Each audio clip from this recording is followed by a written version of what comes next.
aujourd'hui je suis ravie de vous revoir parce que l'épisode va être incroyable, fascinant. Aujourd'hui je reçois Samuel, un jeune réalisateur qui nous parle de son expérience, de son nouveau film qui vient de sortir et de toutes ses péripéties. J'ai hâte que vous le voyez et je vous souhaite un bon visionnage. Coucou Samuel. Salut Catherine, tu vas bien? Ça va et toi? Ça va, super. Okay. Samuel, qui es-tu? Je suis... déjà, je vais me présenter. Vas-y, Je présente-toi. m'appelle Samuel Suchot, j'ai 24 ans. Je suis réalisateur et scénariste et aussi comédien. Et du coup, là, je fais des films de cinéma, quoi. Voilà. Pourquoi est-ce que tu as voulu être réalisateur, Samuel? Parce que à la base, mon père et ma mère sont très cinéphiles, enfin, mon père plus. Et du coup, il m'a montré beaucoup de films quand j'étais petit qui m'ont déjà... Alors, il y avait Indiana Jones, qui m'a donné envie d'être archéologue au début. Et puis au final, j'ai fait une classe découverte d'archéologie. On était là avec les pinceaux et tout. Et c'est pas que ça m'a déplu, mais je m'attendais pas à ça. Et du coup, je me suis dit, bon, peut-être que l'archéologie, tout ce côté d'aventure, j'allais pas le trouver justement dans ce métier. Mais plus à travers le cinéma et à travers l'imagination d'histoires rocambolesques. C'est à partir de là que j'avais 8 ans, je pense. C'est drôle parce que pourquoi, donc tu avais 8 ans tu m'as dit. Ouais, à peu près 8. Ouais. Pourquoi est-ce que tu as voulu directement être archéologue et pas réalisateur ou comédien? Eh bien, bonne question, mais je pense que ça, c'est quand tu regardes un film et tu vois ce métier qui est montré. Je sais pas, si tu regardes un film de pompier, tu vas te dire, oh putain, waouh, le pompier est incroyable. Et là, c'était vraiment, je sais pas, Indiana Jones, quoi. Donc tu te dis, ah ouais, l'archéologue, trop classe et tout. Et ouais, et je sais pas pourquoi, pas comédien et plus réalisateur, ça, je saurais pas dire. Peut-être que tout de suite, j'avais pas envie de me mettre en avant, enfin, raconter une histoire. Je pense que c'était vraiment quelque chose que je voulais faire, c'était raconter une histoire. Tu m'as dit que tu étais aussi comédien, c'est ça? Ouais. Comment ça s'est fait? Est-ce que tu as fait des cours pour être comédien? Comment est-ce que tu l'exerces aujourd'hui, ça? Du coup, vu qu'au début je voulais être réalisateur, c'est venu très tardivement, c'est venu après le Covid. D'accord. En fait, je voyais que ça mettait du temps à faire des projets de réalisation. Du coup, je me suis dit, la seule chose que je sais à peu près faire, c'est jouer. Enfin, c'est-à-dire que tout le côté technique, je savais pas trop faire. Je savais écrire et j'aimais bien jouer. Du coup, je me suis dit, je vais faire des castings. Et du coup, j'envoyais plein d'annonces de casting. Et je répondais à des annonces de casting. Et j'ai répondu à une annonce sur Facebook. C'était une annonce d'un film belge et tout, mais je répondais à tellement d'annonces que je faisais même pas gaffe, quoi. Du coup, je réponds à l'annonce, j'envoie mon mail, et 3 mois plus tard, je reçois une réponse. Vous avez été pris pour le premier tour de ce casting, enfin pour le second tour. Okay. Du coup, je fais OK, mais sans vraiment de grand intéressement, quoi. Je me dis, ouais, OK, super. Et 3 semaines après, c'est-à-dire que je fais pas gaffe, hein, mais je vois que 3 semaines se passent et je reçois un autre mail. Vous avez été pris pour le court-métrage. Et je me dis, ok, trop bien. Du coup, je m'informe. Et là, je vois en bas du mail, boîte de production. Là, je vois que c'est un truc professionnel, donc un truc rémunéré. Et je me dis, mais c'est fou, j'ai genre 0 expérience dans le domaine. Et ils me font confiance. Et du coup, c'était un court-métrage belge qui s'appelle L'Homme Inconnu. Vous pouvez trouver le trailer sur Google, qui est, ma foi, plutôt, on va dire, érotique. D'accord. Voilà. C'est le délire un peu inconnu du lac, voilà, c'est comme By Your Name, ce délire-là. Et du coup, première expérience professionnelle et tout, mais en tant que comédien, du coup, c'était vraiment, c'était hyper galvanisant d'être là sur le set. Enfin, j'avais les étoiles dans les yeux. On avait un super spot pour tourner. On était dans le sud à Cavalère-sur-Mer. On avait une maison pour nous tout seuls parce qu'on tournait autour de la maison. Et c'était expérience magnifique, quoi, avec des acteurs professionnels, réalisateurs qui déjà a sorti son long métrage maintenant. Et voilà. Et après cette première expérience, je me suis dit, mais j'ai envie de développer ce côté de comédien. Donc j'ai passé un concours au conservatoire du 10e arrondissement. D'accord. Conservatoire qui est super d'ailleurs, parce que j'ai été pris. Et j'ai fait 1 an de conservatoire là-bas, plus théâtre, du coup, pour apprendre vraiment le métier de comédien. Parce que je vois vraiment une différence entre comédien et acteur. D'accord. Comédien, je trouve... Enfin, il y a un côté beaucoup plus... c'est différent, quoi. C'est un autre métier. Mais je trouve qu'on apprend plus le métier d'acteur en étant comédien plutôt que... Comment tu différencies les deux? Par exemple, je pense que les acteurs du cinéma ont plus de mal à faire du théâtre, plus que des comédiens. Parce que les comédiens, ils réussissent déjà à prendre des textes très très longs et à le jouer sur scène d'un coup pendant 2 heures, tu vois. Et du coup, techniquement, en cinéma, on fait moins. C'est-à-dire que tu as 2-3 répliques, on fait une prise de 5 minutes, il n'y a pas de public, tu peux le faire autant. C'est un autre métier, c'est-à-dire que tu dois beaucoup répéter, mais Voilà, il n'y a pas de public, il n'y a pas une pression comme ça sur l'instantané où tu dois faire tout parfait pendant 1 heure, tu vois. Qui peut le plus dur, peut le plus simple, et en l'occurrence, être comédien, c'est le plus dur. Voilà. D'accord. Enfin, je trouve dans ce domaine-là. D'accord, très bien. Voilà. Et acteur, à l'inverse, pour être comédien, il lui faudra beaucoup plus de pratique, beaucoup plus d'entraînement. Comment tu t'es senti sur le plateau? Parce que tu m'as dit, voilà, j'étais émerveillée par tout ce qui m'entourait. Mais est-ce que c'était parce que y avait les caméras, c'était toute la prod, donc ton côté réalisateur qui parlait, ou est-ce que c'était vraiment ton côté comédien, je suis là et j'existe et je vais jouer? Je pense que c'était un peu des deux parce que je voyais un peu ça comme une croisière. C'est-à-dire que j'étais trop content parce que je voyais le côté technique et quand je jouais pas, j'étais vraiment tout le temps sur le tournage à regarder les caméras parce que j'avais une camarade actrice qui faisait pas vraiment attention, elle lisait Le Monde diplomatique à côté, elle s'informait tranquillement et moi je regardais les rails de travelling, je regardais comment ils faisaient chaque plan et tout, j'étais vraiment émerveillé et quand même, je me disais mais c'est lunaire la chance que j'ai d'être comédien sur un truc, du coup je me donnais à fond sur chaque scène. Bon quand je revois quelques scènes, je me dis que je peux faire mieux. Hein. Il y a du progrès. Il y a du progrès, okay. mais des deux côtés, j'étais à fond, quoi. Ok. Et à partir... Alors, rappelle-moi. C'était en 2021, C'était en 2021, mais du coup, c'était avant ou après que t'aies goûté aux métiers à tes études de réalisation? C'est parce que t'as pas fait des études de comédien. Oui, voilà. En fait, j'ai commencé ma fac en 2019, enfin j'ai eu mon bac en 2019. D'accord. Du coup, à partir de là, j'ai fait une fac à Paris 8, parce que je viens de Bordeaux. D'accord. Je viens de Bordeaux, à côté, à Langon, voilà, c'est bien, RPZ. Et je suis monté à Paris en 2019. Et du coup, il y a eu le Covid. J'ai parlé des détails, mais j'ai vraiment commencé à m'intéresser au métier de réalisateur, du coup, à partir de L'Homme Inconnu, du coup, en 2021. D'accord, ok. Parce que c'est après ce court-métrage que, en fait, j'ai commencé à vraiment écrire des courts-métrages, à écrire des longs-métrages pour m'entraîner. J'ai réalisé mon premier court-métrage semi-professionnel en 2022, du coup, que j'ai tourné chez moi. Et après, il y a eu mon Erasmus, mon premier film.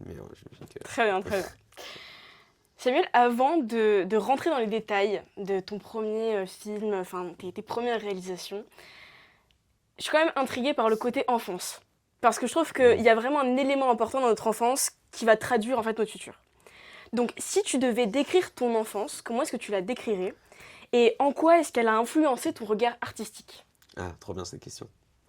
Mon enfance, elle était vraiment... je pense qu'il y a beaucoup d'enfances qui ont été heureuses, même si peut-être le contexte n'était pas forcément. Mais pour le coup, moi, je suis ravi d'avoir eu... Enfin, j'ai eu une super enfance. Mes parents, malgré leur séparation et le fait qu'ils soient séparés petits, ils ont fait en sorte que j'ai une superbe enfance.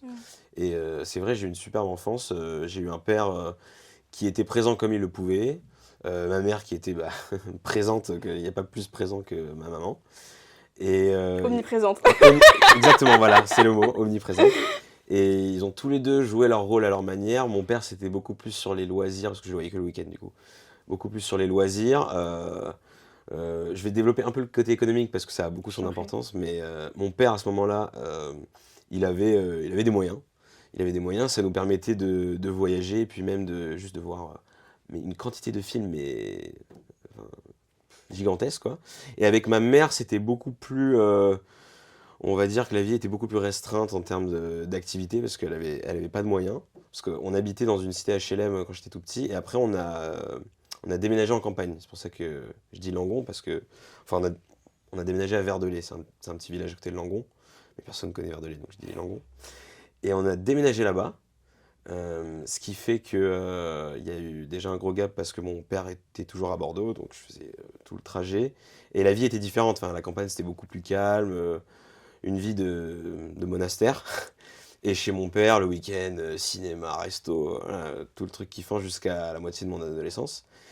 Et du coup, j'ai eu une enfance où j'ai pu à la fois goûter un peu le rêve de la vie tranquille et du coup même d'apprendre plein de choses tout en étant serein et en même temps de capter que la vie c'est pas tout le temps simple. Du coup, ça va, j'ai les pieds sur terre à ce niveau-là. Mais c'est fascinant parce que ouais, c'est ça en fait, t'as vraiment goûté les deux mondes en même temps. Ouais. Et comment est-ce que t'arrivais à gérer ça? Est-ce que comment est-ce que tu te sentais par rapport à ça?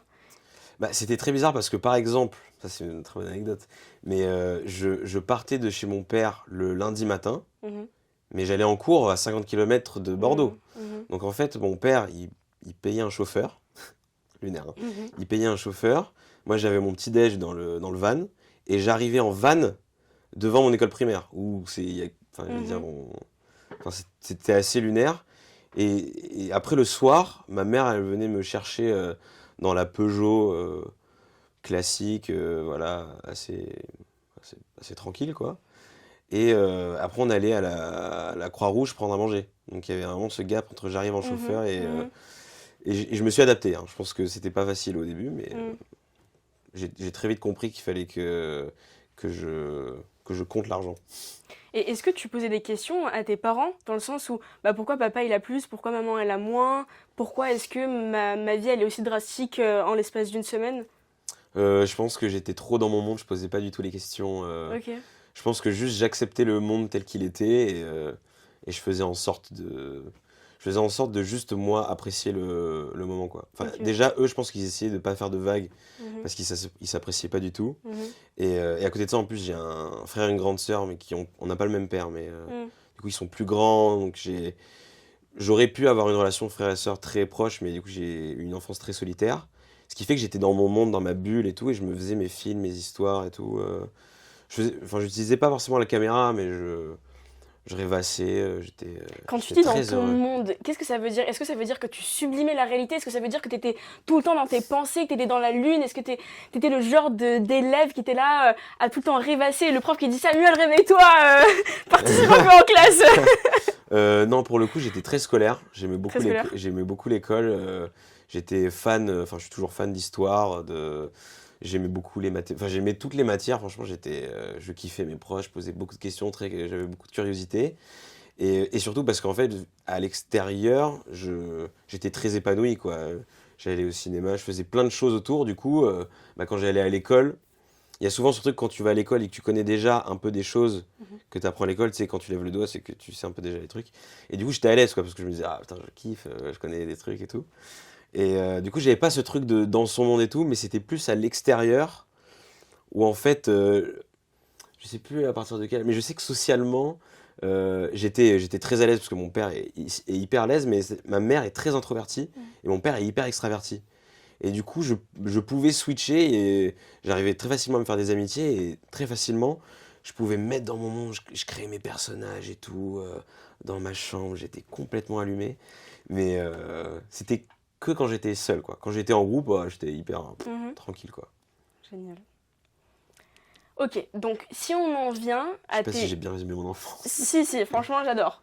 Si on en vient aux premiers abords que tu as eu dans ce monde de la réalisation, j'imagine que tu avais quand même des espérances, ou en tout cas un certain espoir. Et quand tu es arrivé dans ce monde, est-ce que ça t'a déçu ou est-ce que c'était à la hauteur de tes espérances et de ce que tu attendais? Déjà, je considère que je suis pas vraiment encore dans le monde du cinéma. D'accord, ok. Parce que j'ai l'impression que plus ça avance, plus j'ai l'impression que le chemin est encore long. Parce que je sais pas, il y a des échéances ou parce que j'estime qu'il y a un instant T où t'es vraiment. Je pense que c'est la reconnaissance des pairs, tu vois. Je pense que c'est ça qui fait que t'es dans le monde du cinéma, j'ai l'impression. Parce que j'ai beau avoir fait un film, personne du monde du cinéma, entre guillemets, sait que j'ai fait un film, tu vois. Alors qu'il est sur Letterboxd, sur IMDb, enfin voilà, tu vois, techniquement. Mais je me considère pas dans le monde. Mais pour le coup, j'avais une attente, je sais pas pourquoi, du collège à la fin du lycée. J'étais beaucoup dans ce truc de les choses vont venir d'elles-mêmes. Et je sais pas pourquoi je pensais ça, c'est-à-dire que j'écrivais pas, je filmais rien. À partir du lycée, j'ai commencé à écrire et à filmer, mais tout le collège, je me suis dit, oh bah, je serai réalisateur, mais je sais pas pourquoi j'étais confiant comme ça. Et quand j'étais, je sais pas, dans la douche ou aux toilettes, je m'imaginais des discours, des Oscars, des Césars. Ouais, j'étais assez confiant, hein. Je sais pas pourquoi, parce que ouais, j'avais rien prouvé, rien de. Tu vois, mais tu le sentais au fond de toi. C'était ta légende personnelle, comme dirait Paulo Coelho. Ah ouais, exactement. Mais enfin, je pense que les parents jouent beaucoup là-dedans, parce qu'ils te galvanisent dans. Enfin, ils m'ont mis en confiance. Je pense les deux? Ouais, les deux. Génial. J'ai 2 mamans poules, quoi. Génial. Mon père, c'est ma maman, quoi. C'est une maman juive, mais. C'est une maman juive. Mais enfin voilà, et c'est à la fac en fait où je me suis pris une claque, première année de fac, où je sens que là en fait j'ai rien fait, il faut que je fasse un court métrage et je suis en mode ah waouh, il y a des mecs autour de moi beaucoup plus déter et il faut que je me bouge. Ok, donc ça t'a motivé plus que ça t'a démotivé, quoi. Ouais, parce que c'était ancré, quoi. Donc ouais, si ça m'avait démotivé, je pense que ça aurait été peut-être pas vraiment ma passion. Je pense. Et donc, est-ce que c'est à partir de là où tu as découvert que c'était ta passion ou tu le savais déjà avant? Ah non, c'est-à-dire qu'à 10 ans, je parlais d'un film, je parlais de Tree of Life de Terrence Malick à mon camarade dans la cour. On était en CM1, il était en mode mais qu'est-ce que tu racontes, gros?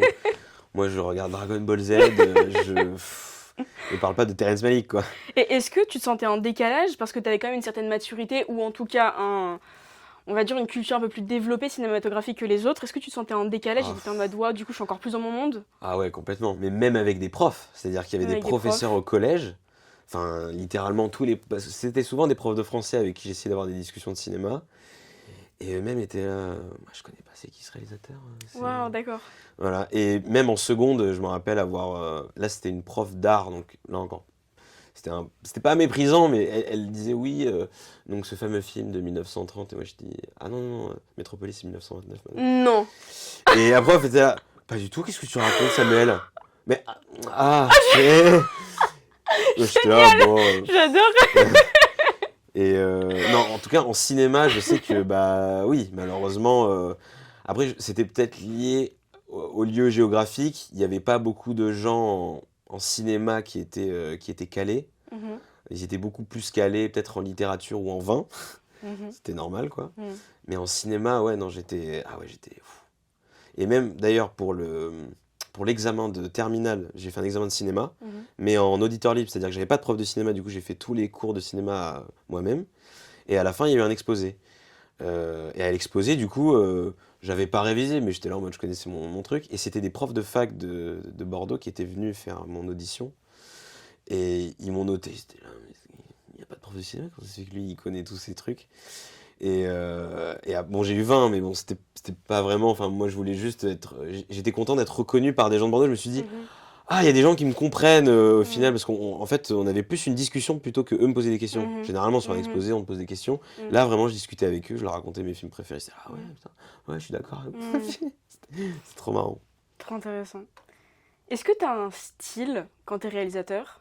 Et est-ce que, si oui, comment est-ce que tu le trouves, ton style? Est-ce que toi, tu as trouvé ton style et comment est-ce que tu as fait?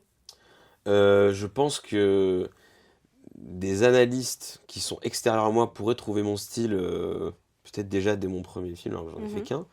Je pense que je vois à peu près dans ce quoi je veux aller. C'est-à-dire que je vois que je pourrais faire à peu près tous les genres, tu vois. J'aimerais bien faire un film d'horreur, un film de science-fiction, mais je vois que j'aime beaucoup tout ce qui est les rapports humains, tout ce qui est les connexions humaines, enfin vraiment les films où il y a où il y a une tension sociale, ou enfin j'aime beaucoup toutes ces problématiques sociétales et tout.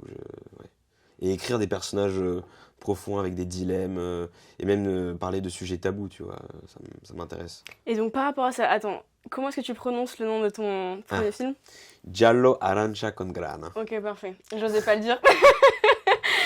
Ok, donc dans ce premier film, tu abordes quand même du coup des relations familiales qui sont assez complexes. Ouais. On voit qu'il y a Gloria, donc la grande sœur, on voit qu'il y a Cosimo, c'est ça? Oui. Cosimo, qui est donc son plus petit frère, et on remarque que chaque personnage a ses tensions, a ses recherches personnelles, sa quête, ses frustrations, son histoire. Oui.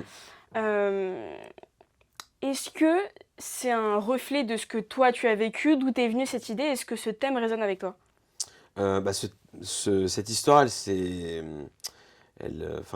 est née pendant un cours de scénario en L2 à Paris 8, là où j'étais en cinéma.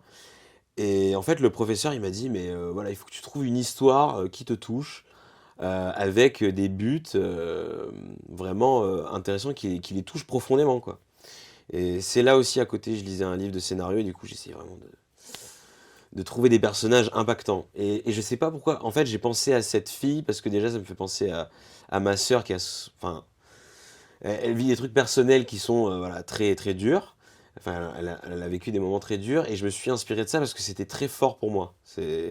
Même si j'ai pas vraiment un lien très, très puissant avec elle, c'est quand même ma sœur, quoi. Donc j'ai pris vraiment ce personnage-là, et j'ai pris le personnage du petit frère parce que c'est mon point de vue, quoi. C'est mon point de vue de petit frère avec la caméra. On s'imagine qui adore Indiana Jones, voilà. Et en fait, cette grande sœur, elle veut retrouver son père, donc j'ai un peu lié son histoire avec mon histoire avec mon père, l'image de mon père. Enfin, j'ai pris un personnage déjà existant, on va dire, avec une histoire par contre que j'ai fantasmée. C'est-à-dire que ce voyage, je ne l'ai jamais vécu. Ce rapport avec le père, il n'existe pas dans la vraie vie. Ce rapport avec ma sœur que j'ai, il n'est pas exactement, enfin, dans le film, il n'est pas du tout pareil. Les parents, c'est pareil. Mais par contre, les personnages, eux, dans leur bulle, ils sont inspirés. Mon beau-père, c'est mon beau-père. Enfin, le père de Cosimo dans le film, c'est mon beau-père, quoi. La mère, c'est ma mère. Enfin, voilà. Mais l'histoire en elle-même, c'est créé à partir d'un fantasme d'écriture. Et parce que surtout, je me suis dit, ah ouais, ce serait. Enfin, je veux dire, la dramaturgie de l'histoire m'intéressait beaucoup. Ce road movie, tout ça. Enfin, j'adore parce que je me vois énormément enfin, dans toi quand tu dis ça, parce que c'est vrai que quand j'écris des textes, il y a beaucoup de bases réelles et en fait après il y a beaucoup d'illusions, enfin tu sais, de choses que tu imagines où tu dis, où tu vas déjà exagérer des traits, donc tu vas faire des hyperboles, ou alors tu vas imaginer des situations qui en fait se sont pas passées mais qui auraient pu se passer et tout, donc ok, super intéressant parce que parce que maintenant que tu me le dis, donc ta passion un peu pour Indiana Jones, etc., à un moment, Cosimo, il en parle dans la voiture, et dit « Ah, j'ai vu Indiana Jones et tout », donc je me suis dit « Ah, ok, d'accord, c'était peut-être le lien, peut-être qu'il s'est projeté un peu sur le petit... » Ouais, bah, en fait, il y a des liens que je fais consciemment, le truc de Indiana Jones, bien voilà. sûr. Et il y a des choses qui viennent inconsciemment sur l'histoire. Je pense que si... je crois pas que... Mais j'attends parce que là, je vais passer dans le sud pour voir mes parents. D'accord. Et pour le voir avec eux. Mon père, il l'a déjà vu et il a remarqué des choses que moi, j'avais pas vues consciemment, quoi. Surtout par rapport au petit. Et l'attitude du petit, apparemment, se reflétait beaucoup avec mon attitude petit. J'ai pas fait gaffe, mais bon, D'accord. ça, c'est mon père. Mais ouais, je pense qu'il y a des choses que ma mère et ma sœur verront. Je pense que ma sœur, elle est pas trop d'accord avec le personnage. Quoi moi, je suis pas comme ça. Attends, mais c'est qui ça? J'étais là, mais oui, mais c'est pas toi, t'inquiète pas. T'inquiète pas, c'est pas toi. Ok. Je pense que dans tes films, même quand t'es un artiste et dans ton art, il y a beaucoup d'inconscient aussi qui s'exprime. Ah ouais. C'est-à-dire que, est-ce que c'est toi qui as fait passer les castings ou pas, des acteurs? Ouais, mais il y avait pas vraiment de casting. Les choix se sont faits parce que c'était les seuls disponibles. Ok. Parce que du coup, le lien que j'avais fait, c'est peut-être que s'il a fait les castings, il a vu ce petit Cosimo, peut-être que tu t'es inconsciemment identifié à lui, et tu te dis waouh, je sais pas pourquoi, mais lui je l'aime bien. Ou alors je sais pas pourquoi, lui je le veux dans mon film. Peut-être parce qu'il a reflété une partie de toi, tu vois. Je sais pas si ça fait sens. Bah, à la fin, au final, vu qu'on a passé beaucoup de moments ensemble, Mhm. je m'étais vu en lui, enfin surtout dans les scènes qu'il faisait, tu vois, je me projetais beaucoup parce qu'il adore le foot en plus, ce petit, il est super fort, hein, il veut faire du foot. Mais moi aussi j'aimais beaucoup le foot petit, donc on fait pas mal de foot ensemble pendant le tournage, donc ça c'était marrant. Mais je me suis beaucoup projeté, mais c'est vrai que je pense que ce genre de casting dont tu parles, je l'ai pas encore vécu, mais à l'avenir j'aimerais beaucoup le vivre, ce truc de ah oui, c'est évident, c'est cette personne. Je sens qu'il y a un truc, c'est évident, c'est ce personnage. Mhm. En réalisant tes premiers films, notamment lui, quelles ont été les plus grosses difficultés auxquelles tu as dû faire face? Est-ce qu'il y a eu des échecs? Si oui, qu'est-ce que tu as appris sur toi, Samuel? Vas-y, déballe, c'est le moment. Ah ouais, je pense que c'était un peu mon odyssée à moi, là. Je D'accord. pense que j'étais vraiment Ulysse. Dis-nous. Déjà, dans la pré-production, j'étais tout seul. C'est-à-dire D'accord. que j'ai préparé le film vraiment juste avec moi, mon ordinateur et mon ego, en mode ouais, je vais faire un film, je vais faire un long métrage et tout. Je commence à faire tous les dossiers de pré-production pour envoyer des gros mails à des prods.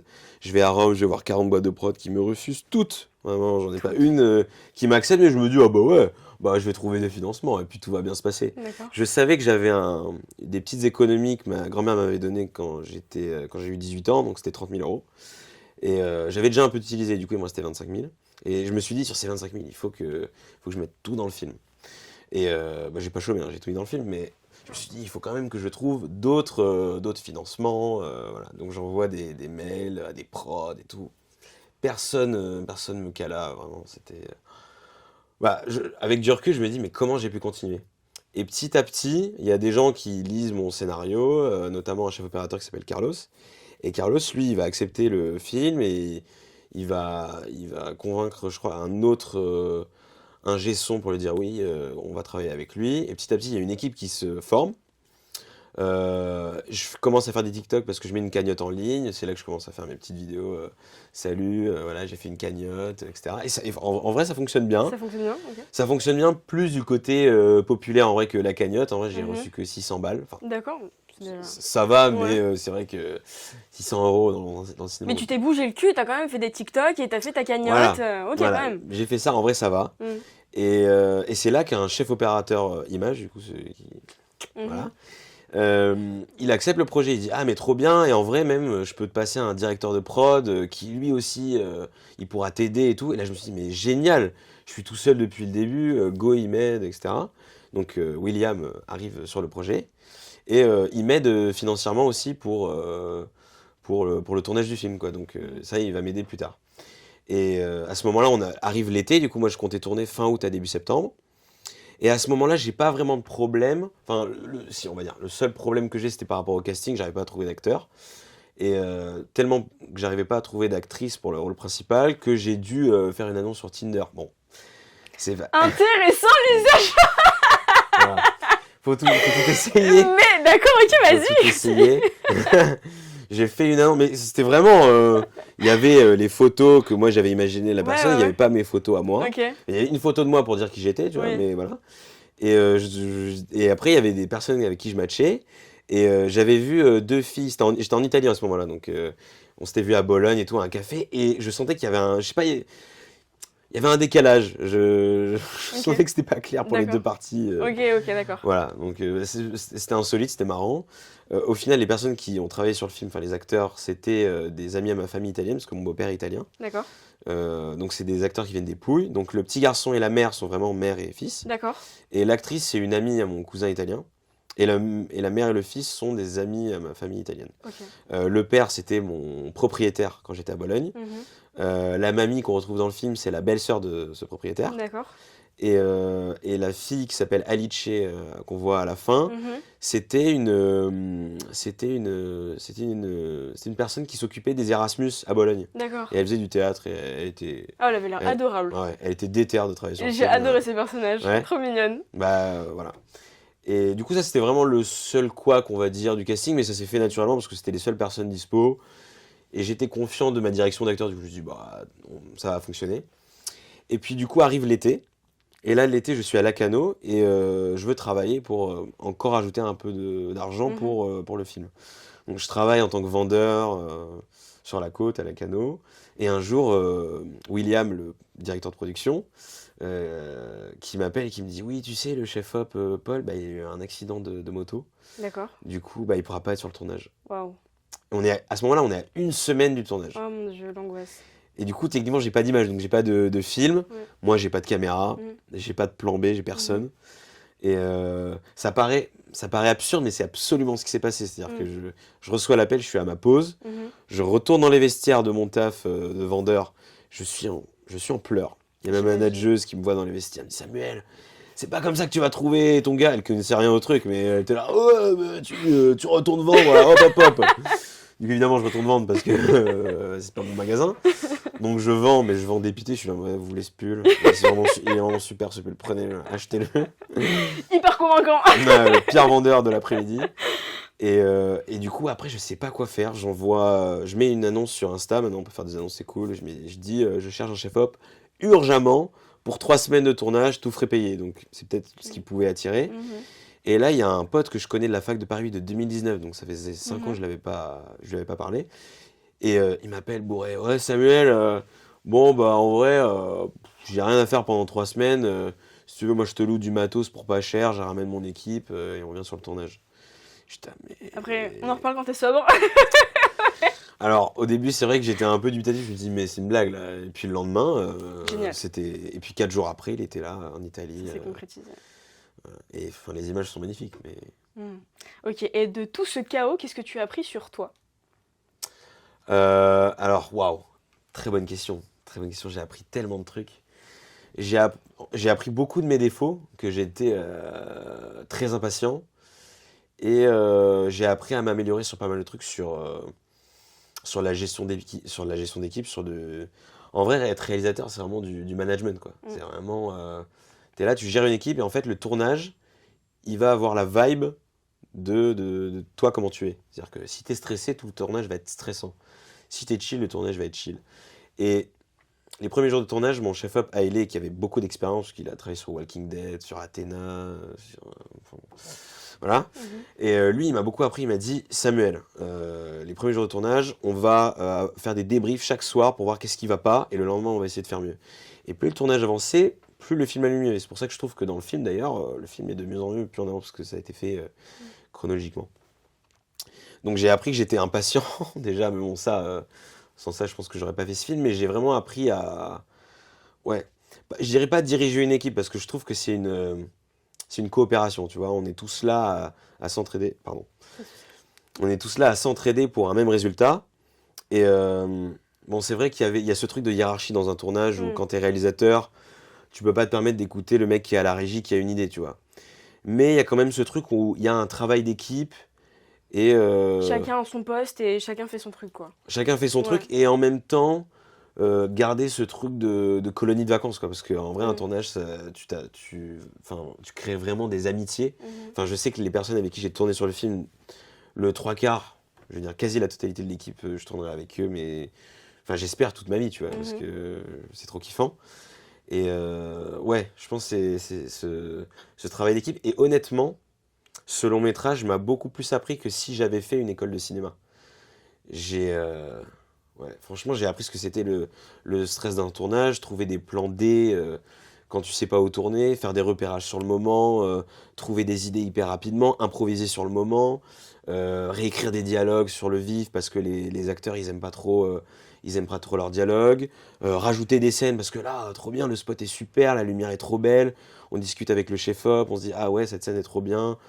Enfin, ouais, je pense que c'est une super école. J'ai tout appris. Hein. Est-ce que tu es assez flexible quand les acteurs n'aiment pas leur ligne, enfin leur scénario, et qui disent j'ai pas envie de dire ça, j'ai envie de faire ça? Est-ce que tu es quand même assez flexible sur ça, parce que vu que c'est toi qui écris? Ouais, bah alors, c'est assez paradoxal parce que j'aime beaucoup écrire, donc techniquement je devrais être hyper à cheval sur tous les dialogues. Mais honnêtement, non, parce que je me dis, mais je veux que tout soit pour le bien du film. Oui. Donc honnêtement, si le personnage, enfin si l'acteur ou l'actrice dit bah ouais mais là je la sens pas, je dis mais vas-y mais dis-le comme toi tu l'aurais dit, tu vois.